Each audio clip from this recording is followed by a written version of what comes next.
किया जाता था हरम के तौर पर, और यहाँ पर बेगम वगैरह और नाच गाना यहाँ पर चलता था। रंग महल के तौर पर भी इसका जो है यूज़ किया जाता था। यहाँ पर सब जगह सोना लगा हुआ था, सोना चांदी से। कुछ नादिर शाह ले गया, इसे अंग्रेज़ों ने उखाड़ दिया। दीवाने खास है यहाँ, यहीं से नादिर शाह के द्वारा मयूर सियासत की सबसे बड़ी लूट हिंदुस्तान की गई। महल है जहाँ पर बादशाह रहा करते थे। तो कोहिनूर हीरा है, मोहम्मद शाह रंगीला अपनी पगड़ी के अंदर छिपा कर रखता था। तो मोहम्मद शाह रंगीला को नादिर शाह ने कहा कि हम पगड़ी बदल यार बनेंगे, तेरी पगड़ी मेरे सिर और मेरी पगड़ी तेरे सिर। कभी यहाँ पर बादशाह अपने सिंहासन पर बैठते थे। बहादुर शाह जफर ने ही अपने लिए इसका निर्माण किया था, इस जफर महल का। दोस्तों रंग महल की तरफ जा रहे हैं, मुमताज़ महल की तरफ जाते हैं एक बार। कितना शानदार व्यू है लाल किले का। यहाँ पर दोस्तों कितना ही आप एक अनुभूति पुराने समय की जो एक यहाँ पर फीलिंग ले सकते हैं कि मुग़ल किस तरह यहाँ पर रहते होंगे, उनकी बेगमें, उनका परिवार उस समय कैसे रहता होगा लाल किले के अंदर। तो आइए दोस्तों लाल किले का भाग 2 शुरू करते हैं। और अभी तक आपने लाल किले का भाग 1 नहीं देखा है तो आप हमारे चैनल पर जाकर देख सकते हैं। दोस्तों अभी लाल किले के अगले हिस्से में आप पहुँचे हैं और इसे जो है मुमताज़ महल बोला जाता है, जहाँ पर अभी मैं खड़ा हूँ। और शाहजहाँ ने अपनी प्रिय बेगम मुमताज़ महल, जिसके लिए उन्होंने ताजमहल का निर्माण किया था उनके मरने के बाद, और इसी लाल किले के अंदर इस शानदार इमारत का निर्माण करवाया था। मुमताज़ महल ही इसका नाम है और इसे शाही हरम के तौर पर। और देखिए इसकी नक्काशी देखिए कितनी ही शानदार, क्योंकि शाहजहाँ को दोस्त सफ़ेद संगमरमर से बहुत ज़्यादा प्रेम था। तो हर चीज़ शाहजहाँ के समय में लगभग हर चीज़ जो है सफ़ेद संगमरमर से ही बनाई गई। ताजमहल के अंदर का व्यू आपको दिखा रहे हैं, तो बहुत ही शानदार है। शानदार शाहजहाँ के समय में यहाँ पर शानदार हरम का भी यूज़ किया जाता था, हरम के तौर पर। और यहाँ पर बेगम वगैरह और नाच गाना यहाँ पर चलता था।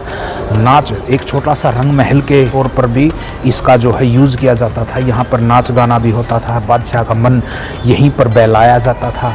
और देखिए जितनी भी यहाँ पर आर्किटेक्चर मैं दिखा रहा हूँ, यहाँ पर कभी सोना जड़ा गया था। जितनी भी ये जगह है आज खाली पड़ चुकी जगह हैं, ये 1857 की क्रांति के बाद इसे अंग्रेज़ों ने निकाल लिया था। जितना भी आज आप ये सोने से जड़ी थी, यहाँ पर परतें लगी हुई थी, यहाँ पर सब जगह सोना लगा हुआ था। मुमताज़ महल रंग महल को वीरान कर दिया। दोस्तों अंग्रेज़ों ने इसको एक जेल के तौर पर भी 1857 की क्रांति के बाद इसको यूज़ किया, और बाद में यहाँ पर कैदियों को भी कैद किया जाता था। 1857 की क्रांति के बाद मुग़ल दौर जो ख़त्म हो चुका था। छोटा सा मुमताज़ महल है ये लाल किले के अंदर।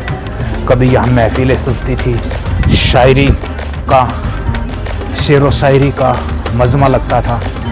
तो वक्त कितना ही कब बदल जाए, किसका वक्त बदल जाए दोस्तों। और तरफ बाग हैं, कितना ही शानदार नज़ारा है। साथ में यमुना बहती थी बिल्कुल लाल किले की दीवार से। दोस्तों अभी हम रंग महल के सामने खड़े हैं। तब बादशाह के लिए बहुत ज़्यादा नाचने गाने का प्रोग्राम किया जाता था, जिसे रंगों का महल कहा जाता था। और इसके अंदर शानदार फाउंटेन, फव्वारे वगैरह भी चलाए जाते थे। और नादिर शाह यहाँ पर जब 1739 में दिल्ली पर उसने शासन किया था, 49 दिन तक दिल्ली को हथिया लिया था मोहम्मद शाह रंगीला के टाइम पर 1739 में। और जो कोहिनूर हीरा था, इसी एक हरम से ही किसी औरत ने सूचना दे दी थी नादिर शाह को कि जो कोहिनूर हीरा है मोहम्मद शाह रंगीला अपनी पगड़ी के अंदर छिपा कर रखता था। तो मोहम्मद शाह रंगीला को नादिर शाह ने कहा कि हम पगड़ी बदल यार बनेंगे, तेरी पगड़ी मेरे सिर और मेरी पगड़ी तेरे सिर। तो जिसके अंदर कोहिनूर हीरा छुपा के रखता था मोहम्मद शाह रंगीला, इसी रंग महल में ज़बरदस्ती अपनी पगड़ी को नादिर शाह ने मोहम्मद शाह रंगीला को पहना दिया और उसकी पगड़ी को उतारकर खुद अपने सिर पर रख लिया। तो यमुना से ये लिंक होती थी, यहाँ पर फव्वारे चलाए जाते थे, यहाँ पर शानदार अंदर से फव्वारे आते थे। और ये देखिए कितने सारे, इसे नहरे बशिष्ट बोला जाता था। एक हाथी दांत से ये फव्वारे बनाए गए थे, शानदार। चारों तरफ से एक बार इसका व्यू दिखा देते हैं। एक मेन फाउंटेन सामने चलाया जाता था और कितने सारे फाउंटेन यहाँ पर चलाए जाते थे। तो ये नहरे बशिष्ट बहुत ही शानदार, यहाँ का कितने नाचने गाने का प्रोग्राम होता था, बादशाह को खुश किया जाता था। ये रंग महल जो कि बादशाह यहाँ पर बैठकर मनोरंजन किया जाता था। रंग महल को दोस्तों अंग्रेज़ों के समय में रंग महल को बिल्कुल ही उजाड़ दिया गया। यहाँ पर कितना सारा सोना चांदी था उसको सारा उखाड़ा गया है। जो ये खाली पड़ी दीवारें हैं, यहाँ पर कितना सारा सोना चांदी यहाँ पर लगाया गया था, जिसे अंग्रेज़ों ने बाद में उखाड़ दिया। कुछ नादिर शाह ले गया, इसे अंग्रेज़ों ने उखाड़ दिया। बिल्कुल इन छतों को खाली कर दिया गया है, वरना ये शीश महल की तरह चमकता था। कभी इतना सोना चांदी शीशा यहाँ पर लगाया गया था। ये देखिए इतना ही शानदार तरीके से इसको सजाया जाता होगा। कितने सारे कुंडियाँ लगाई गई है जो कि लोहे की। यहाँ पर पर्दे लगते थे और इसको कवर कर दिया जाता था। जाने का रास्ता भी है। ये कभी गुप्त तहखाने हुआ करते थे। ये रंग महल के अंदर जाने का रास्ता है। ये देखिए दीवाने खास के अभी हम सामने खड़े हैं, और दीवाने खास वो जगह थी जहाँ पर शाहजहाँ या जितने भी मुग़ल बादशाह थे वो यहाँ पर विशेष मंत्रीगण की यहाँ पर बैठक बुलाते थे, या किसी विशेष राजा से उनको मुलाकात करनी होती थी तो इसी दीवाने खास की व्यवस्था की गई थी। जैसे कि आगरा में दीवाने खास और दीवाने आम है, इसी तरह दिल्ली में भी दीवाने आम और दीवाने खास को यहाँ पर लाल किले के अंदर बनाया गया था। दोस्तों 1739 में ईरान के लुटेरे नादिर शाह ने इसी दीवाने खास से 50 करोड़ से ज़्यादा कैश और 25 करोड़ की ज्वेलरी, 700 हाथी, 12,000 घोड़े, 10,000 ऊँट, फर्नीचर, तोहफे, बंदूकें, 10,000 औरतों को गुलाम बनाया। अपने साथ बेहतरीन कवि लेखकों को ईरान लेकर गया। और सबसे बड़ी लूट कोहिनूर हीरा, तख्ते ताउस, दरियाए नूर अपने साथ ईरान लेकर। दोस्तों मुगल साम्राज्य में नादिर शाह ने इतनी बड़ी लूट कैसे मचाई, इसके ऊपर एक अलग से वीडियो बनाएंगे। तो देखिए ये सारी खाली जगह अंग्रेज़ों ने लूटा कैसे यहाँ पर। बाद में मुगल बादशाह शाहजहाँ पहली बार आया था, वो लाहौरी दरवाजे से नहीं पर यमुना से के तट से इधर से ही आया था। और जो आखिरी मुगल बादशाह बहादुर शाह जफर 1857 की क्रांति में जो हार गया था, सितंबर 1857 को यहीं से निकला था। मुगल बादशाह पहला भी यहीं से आया और आखिरी भी मुगल बादशाह यहीं से गया। रास्ता था गुप्त रास्ता जो कि यमुना की तरफ निकलता था। और ये जो खास महल है जो कि बहुत ही शानदार सफ़ेद संगमरमर से बनाया गया, क्योंकि शाहजहाँ ने ही इसको 1648 में बनाया था और इसी के अंदर शाहजहाँ रहा करते थे। ये एक विशेष हरम था और बादशाह के रहने का ये एक स्थान था। इसी के अंदर बादशाह रहा करते थे, इबादत वगैरह भी करते थे और स्थान समय का उनका बेडरूम था। और इस खास महल के अंदर ही वो अपनी बेगमों के साथ बादशाह रहा करता था। और कितने भव्य तरीके से खास महल को सजाया जाता था। बाद में 1857 की क्रांति के बाद अंग्रेज़ भी इस खास महल में रहे। यहाँ पर उनका डाइनिंग टेबल वगैरह लगता था। जितने भी मुग़ल बादशाह हुए हैं सबका यही शयन कक्ष था, यहीं पर रहते थे।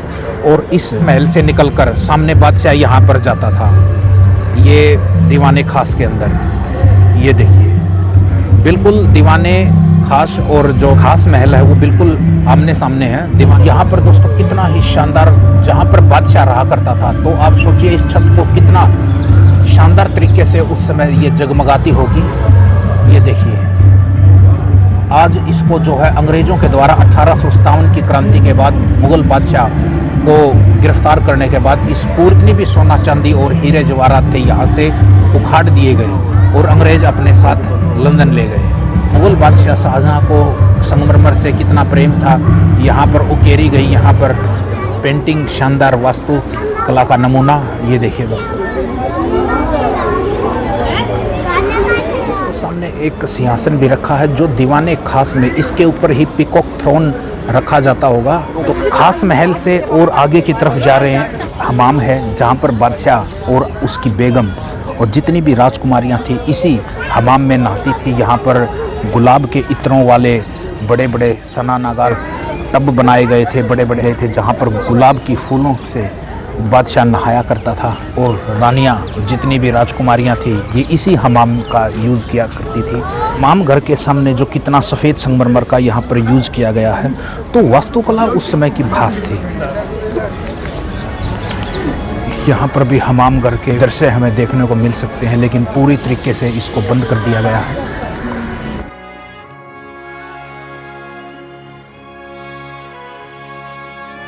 इस शानदार मोती मस्जिद का निर्माण औरंगजेब ने करवाया था, क्योंकि उसको इबादत के लिए, नमाज अदा करने के लिए बार बार जामा मस्जिद जाना पड़ता था।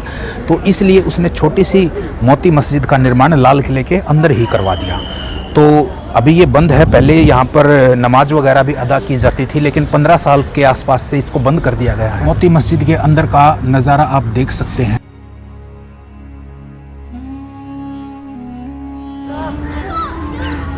लाल किले के अगले भाग में आप पहुँचे हैं। यहाँ पर इसे हयात बख्श बाग बोला जाता था। मैं चारों तरफ का जितने भी ये बाग है ये हयात बख्श बाग होते थे, और यहाँ से यमुना से लिंक ही यहाँ से पानी आता था, यमुना से पानी आता था, और ये यमुना से ही लिंक होती थी, और लाल किले के अंदर यहाँ बागों तक पानी आता था। हयात बख्श बाग तक पहुँचने का लिए एक चैनल का निर्माण किया था। बहादुर शाह जफ़र ने ही इस हयात बख्श बाग का निर्माण किया था, जो कि 1857 की क्रांति में लड़ी थी उन्होंने इसी लाल किले से, बहादुर शाह जफ़र ने। और कभी यहाँ पर एक बादशाह यहाँ पर बैठते थे बागों के बीच में। मैं उस जगह पर बैठा हूँ जहाँ पर कभी यहाँ पर बादशाह अपने सिंहासन पर बैठते थे। आज सिंहासन तो नहीं है, लेकिन एक चबूतरा है, उसी पर बैठे हैं। बहादुर शाह जफ़र सेकंड ने इस चबूतरे का निर्माण किया था, इस हयात बख्श बाग का निर्माण किया था। और चारों तरफ से यहाँ पर फव्वारे फाउंटेन चलते थे, और यहाँ पर बाग में जब उनको गर्मी वगैरह लगती थी तो उनका शानदार गर्मी से निजात पाने के लिए इस हयात बख्श बाग का निर्माण किया था। और जो चारों तरफ का व्यू देखकर गर्मी से बादशाह को राहत मिलती थी। चारों तरफ के ये चैनल हैं, देखिए दिखा देते हैं, चारों तरफ से ये चैनल हैं। और देखिए हयात बख्श बाग चारों तरफ से, यहाँ पर कभी दूर तक ये फैला हुआ है हयात बख्श बाग। बहादुर शाह जफ़र सेकंड ने इस हयात बख्श बाग का निर्माण किया था। हयात बख्श बाग के बाद दोस्तों अभी हम जफ़र महल की तरफ जा रहे हैं। दोस्तों मैं अभी उस पॉइंट पर खड़ा हूँ, ये मेरे सामने जफ़र महल है, और इस जफ़र महल पर जाने के लिए कभी यहाँ पर एक रास्ता होता था। हालांकि बहुत साल पहले मैं जब भी लाल किला में कोई 20 साल पहले मैं लाल किला जब भी घूमने आया था तो ये जफ़र महल काफ़ी अच्छी कंडीशन में था, और मैं इसके अंदर भी गया था। तो 1857 की जो क्रांति का विद्रोह करने वाले जो बहादुर शाह जफ़र थे, जिनको 1857 में गिरफ्तार किया गया और इसके बाद उनको रंगून जेल में भेज दिया गया था, जहां पर 1862 में उनकी मृत्यु हुई।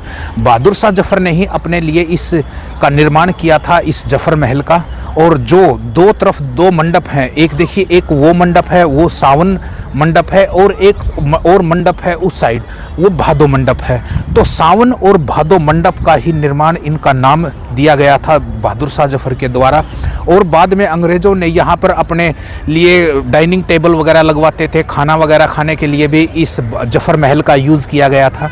तो बहुत ही शानदार है ये जफ़र महल, और इसको ठंडा करने के लिए यहाँ पर चारों तरफ फाउंटेन चलाए जाते थे।